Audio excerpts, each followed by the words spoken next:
نحمده ونستعينه ونصلي على رسوله الكريم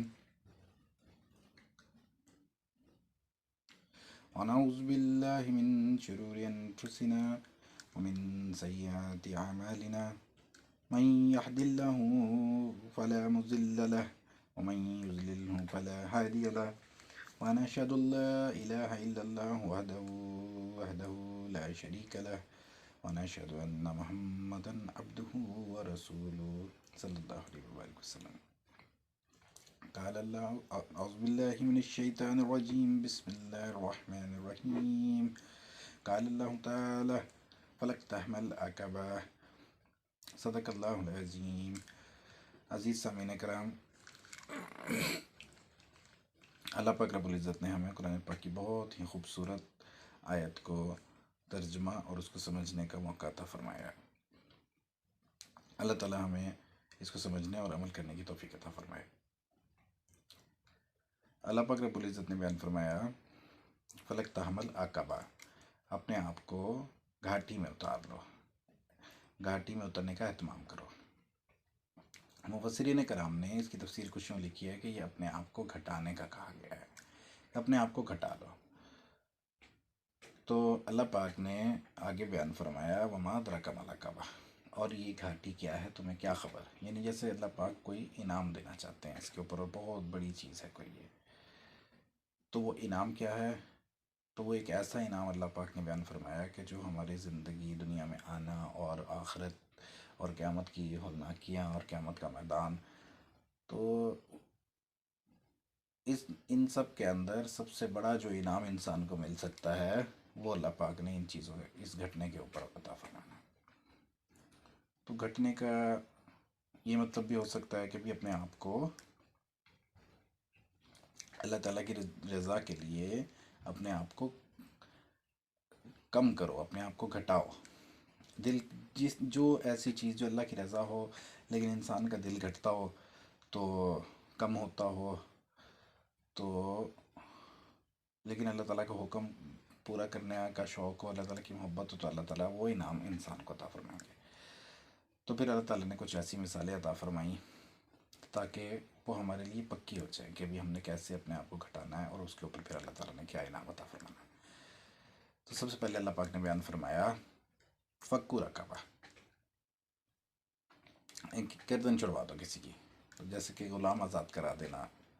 لیکن آج کل کے دور کے حساب سے ہم یہ کہہ سکتے ہیں کہ جیسے کسی کا قرضہ ادا کر دیا. اب ایک شخص کے اوپر قرضہ ہے اور بہت پریشان ہے وہ، تو آپ کو علم ہوتا ہے کسی دوست کا، عزیز کا یا رشتہ دار کا، آپ قرضہ ادا کر دیتے ہیں، اس کی پریشانی ختم ہو جاتی ہے، تو اس کو ہم گردن چھڑانا کہیں گے. تو اس گردن چھڑانے کے اوپر اللہ پاک نے اس انعام کا وعدہ کیا ہے. دوسری چیز اللہ پاک نے بیان فرمائی او طامن یومن ذی مسغبہ، اور کھانا کھلایا جس دن کہ وہ بھوکا تھا. تو کبھی محسوس ہو جائے کوئی مسافر، مہمان، ہمسایہ،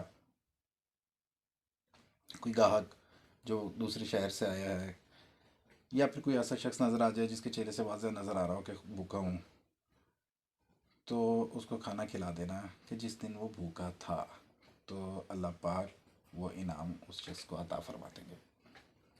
تیسری چیز اللہ پاک نے بیان فرمائی یتیمن ذا مقربہ،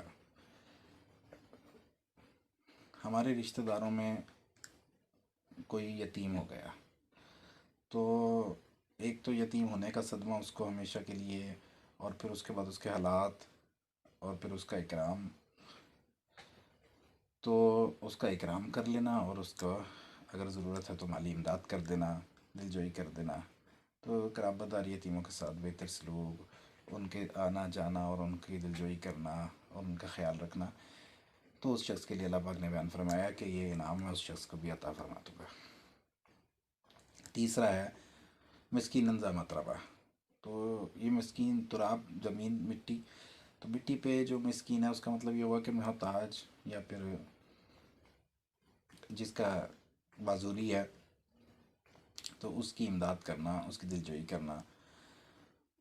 تو وہ بھی اللہ پاک اس کی مدد کرنے والے کو وہ انعام عطا فرما دے گا جو کہ زندگی کا، دنیا کا، قیامت کے میدان کا سب سے بڑا انعام ہے، وہ اللہ پاک اس شخص کو عطا فرماتے ہیں۔ پھر اللہ پاک بیان فرماتے ہیں ثم کان من الذین آمنوا، تمام وہ لوگ جو ایمان لے آئے، اب ایمان لانے کے اندر عبادات آ گئیں، اور اب ایمان لے آئے تو اس کے لیے پھر ساری باتیں ماننا بھی ضروری ہوں گی کہ بھی جو اللہ پاک نے حکم کیے ہیں، جیسے عبادات ہے، نماز ہے، روزہ ہے، زکوٰۃ ہے، اس کے علاوہ پھر برائیوں سے بچنا، اور جو اللہ پاک نے حکم فرمائے ہیں ان کے اوپر پورا اترنا، اور پھر آخری چیز اللہ پاک نے سب بیان فرمائی وتواصوا بالصبر وتواصوا بالمرحمہ، اور پھر صبر کرنے والے، صبر کی تلقین کرنے والے، ایک دوسرے کو تسلی دینے والے، دلجوئی کرنے والے، ہمت بڑھانے والے، صبر کی تلقین، یہ سب کچھ ہو جائے گا۔